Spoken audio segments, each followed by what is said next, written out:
Хүнсний хувьсгалын тогтолцоог нь зөв болгохын төлөө бид суурьаар найжиж байна. Хийх ажил нь улам ихсээд одоо гарах үр дүн улам одоо сайжирна гэдэгт бол итгэл төгсөв.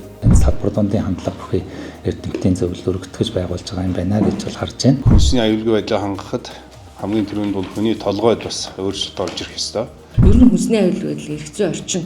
Ер нь цаашид бид нэр энэ дээр ямар яах вэ? Улаанбаатар хот 3 дахь том асуудал бол энэ хүнсний хангамжийн асуудал. Гөрнөг өрсөн дурсан эрүүл хүнсний ногоогоор хангах боломжтой байгаа. Герпесцидийн асуудал, үндэсний аюулгүй байдлын асуудал байсан. Пестицид бол хүнсний баталгаат байдлын зөвхөн нэг хэсэг. Энэ хүнсний баталгаат байдлын системийг бас тогтолцоогоор нь авч үзэх юм шаардлага байна. Маш хүчтэй аюул тавг угаадаг бодисуудыг хэрэгэлдэг. Тэрний нөгөө бүрэн буцаад арилгаж байгаа асуудал бол маш хангалттай. Хүнсний нэмэлтээр ашиглаж байгаа хадгалах хугацааг сайжруулах тийм ээ.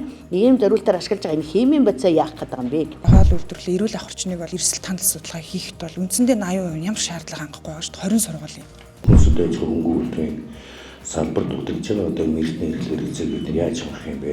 Лабораторид дээр бас өргөн ажиллаж чадахтай одоо хүний нөөц бол нэлээд тутамгүй. Зөвлөмжийн тайлан гаргаад явдаг байл ямар вэ?